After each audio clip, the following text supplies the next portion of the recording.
At para sa ating unang procedure ay lutuin muna natin yung ating pancit canton. So nagpainit na po tayo ng ating tubig.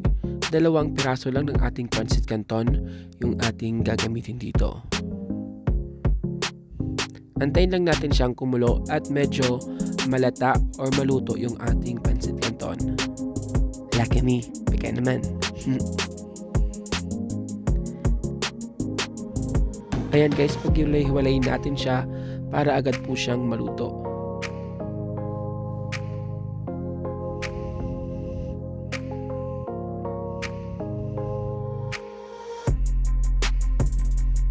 Ayan, kahit anong brand ng pancit canton ay pwede po dito. Dahil ito lang ating pasta ng pancit canton yung ating gagamitin dito. So antayin lang natin siyang medyo malata. At then patayin na natin yung ating stove. At i-drain muna natin siya. At antayin natin na medyo lumamig ito.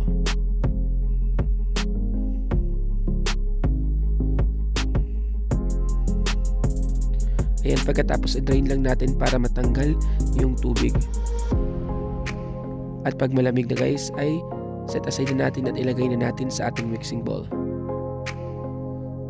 Ayan, dahil sa medyo lumamig na, dumikit na siya. So pagkatapos maglalagay na po tayo ng ating mga iba pang ingredients.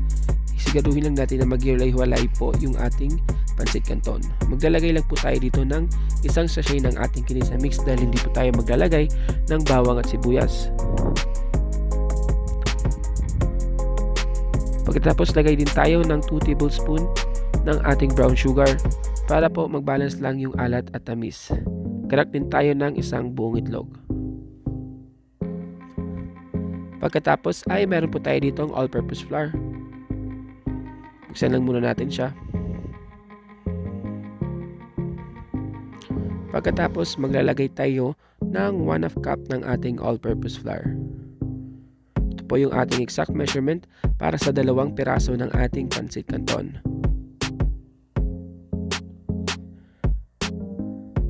Pagkatapos ibuhos na natin dun sa ating pancit canton and then i-mix na po natin siya.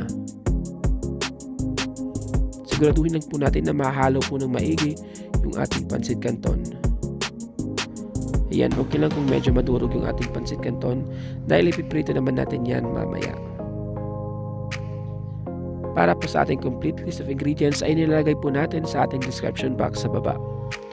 Kung hindi pa kayo nakasubscribe sa ating YouTube channel ay mag-subscribe na po kayo dahil malapit na po natin ma-reach yung ating 300,000 subscribers. At sa ating Facebook page ay mag-follow na po kayo sa ating Facebook page, Happy Tummy by RD. Ayan, crack pa tayo guys ng isang buong itlog dahil medyo dry yung ating mixture ngayon. Bali 2 buong itlog yung ating nagawa or nagamit dito. Mix lang natin ito hanggang mag-combine. Pagkatapos ay set aside lang muna natin and then i-ready na natin yung ating kawali. Ayan, so meron lang po tayo ditong Xiaomi na induction cooker. Para po sa link nito ay nilagay po natin yan sa ating comment section at sa ating description box. Buksan lang muna natin yan. Pag medyo mainit na, maglagay po tayo ng konting oil lang guys. Dahil ipapan-fry lang po natin yung ating pancit canton. Pagkatapos, gamit po ng ating brush, grease lang natin yan lahat ng ating pan para po hindi dumikit yung ating pancit canton dito. Antayin lang natin na medyo uminit po yung ating oil. And then, medium heat lang ating gagamitin na apoy. Pagkatapos, ibuhos na natin yung ating pancit canton. Form lang natin ito ng circle.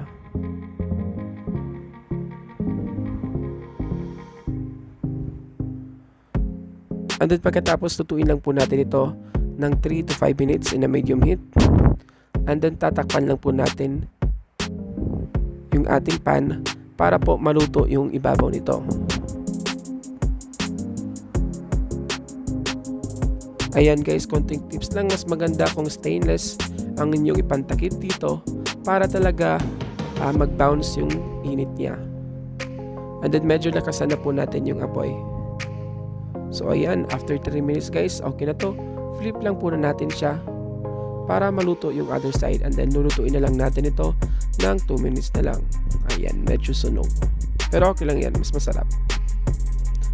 And then takpan natin ulit para maluto ito. Antayin na lang natin ito after 2 minutes.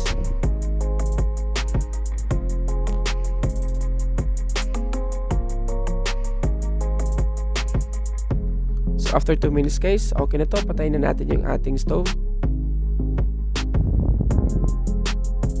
Pagkatapos ay hanguin na lang po natin siya at antayin na natin siyang medyo lumamig. So okay na to. Hanguin na natin to sa ating yan. And then ilagay na natin ito sa ating pinggan. So okay na to guys, luto na siya. Patayin na natin yung ating stove. Pagkatapos ay slice lang natin ito. Ayan, mas maganda kung meron kayong pizza cutter. Pero dahil wala po tayo nun, ayan, knife na lang, cut na lang natin ito into halves or yung pizza cut. O diba, mas masarap kung itoppings pa natin siya ng cheese sa taas or lagyan natin siya ng cheese para mas lalong maging cheesy at mas lalong sumarap yung ating napakasarap na pancit canton pizza.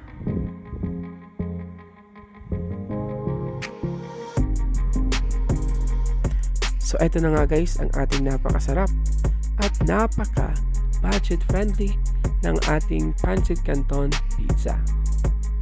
Ayan, para po sa ating full recipe at ingredients ay nilalagay po natin sa ating description box. Ayan guys, maraming salamat po sa panonood. I hope meron na po kayo na naman natutunan dito sa ating mga kakaibang recipe at mga budget friendly na mga videos. Maraming salamat sa panonood. Stay safe, God bless, and see you again on our next video.